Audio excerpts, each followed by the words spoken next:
সন্তান লাভের আশা, রোগ থেকে মুক্তির জন্য এমনকি বিয়ে হওয়ার আশায় এখানে মানত করেন অনেকে। তাদের বিশ্বাস এখানে মানত করলেই পূরণ হবে মনের বাসনা। যাদের বাচ্চা হয় না, বাচ্চার জন্য আসে, অনেক কিছুর জন্য আসে, বিয়ে শাদী হয় না, যাদের অনেক সময় অসুখ বিসুখ থাকে, এদের জন্য মানুষ মন্নত করলে এই আশা পূর্ণ হলে আমরা আসি এই জায়গাটা। এখানে আসলে আমরা মনের বাসনা অনেক সময় পূরণ হয়। এই পূজায় অনেকেই তাদের মনের ইচ্ছা পূরণে দক্ষিণা করেন।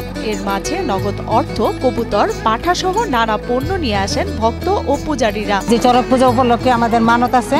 আমি মনে করেন অসুস্থ ছিলাম বেশ কিছুদিন যাবত, তারপরে আমার এই মানত ছিল, তো আজকে আমি জোড়া কবুতর মানত করছি আর কি। চড়ক পূজায় হয়তো কারো মনের বাসনা পূরণ হয়েছিল, তো মানসিক দিছিল, তো কইতটা ছাড়ার পরে আমার এক বড় ভাই পাইছিল, সে আমাকে এটা গিফট করে দিয়েছে।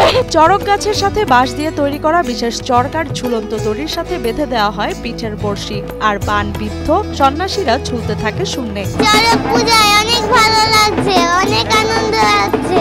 মাটির খেলনা দেখলাম, শিব ঠাকুর দেখলাম, কালী ঠাকুর দেখলাম, অনেক রকমের জিনিস দেখলাম। চড়ক গাছটি সারা বছর পানিতে ডুবিয়ে রাখা হলেও পুজোকে ঘিরে নানা মন্ত্র পড়ে পানি থেকে 7 দিন আগে তোলা হয়। পরে মাটিতে পুঁতে গাছের আগায় বাঁশ রশি দিয়ে ঘুরিয়ে পালন করা হয় চড়ক পূজা। গাছ ঘুরাবে, ওই যে গাছের উপর মানুষ উঠবে, পোলাপান নিয়ে মানুষ চড়কি ঘুরাবে, ইত্যাদি অনেক কিছুই আর কি।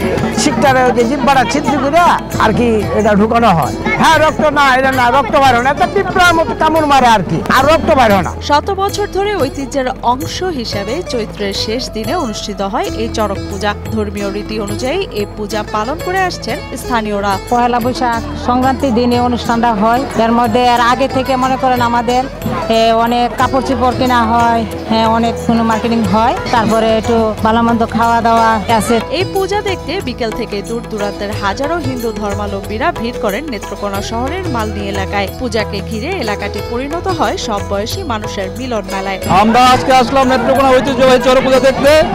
আমরা প্রতি বছরই আসি দেখার জন্য, আমার খুব ভালো লাগে।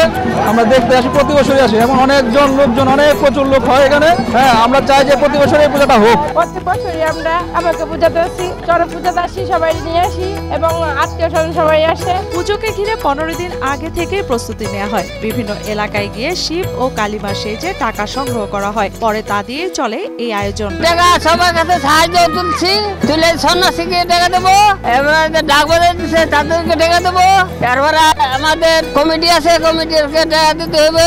আয়োজকরা জানান, জায়গা সংকটে অনেকটি ছোট হয়ে আসছে পূজার স্থান। এমন আয়োজন ধর্মীয় রীতির পাশাপাশি তাদের সংস্কৃতি ধরে রাখতে উদ্যোগ নেওয়ার দাবি করেন আয়োজকরা। কিছুদিন পরে জায়গা তো একটু বিক্রি হয়ে গেছে, আমরা পরে পূজা করবো এই চিন্তা করছি, কারণ আমাদের জায়গা নাই এই পূজাটা করে থেকে। তবে দেখেন আপনি বহুত লোকজন এই জায়গাটা, আমরা এটা মনে করেন সরকারি ভাবে যদি আমরা একটু জায়গা করে দিত, তাহলে আমরা এই জায়গাটা আমরা নির্ধারিত হইতো।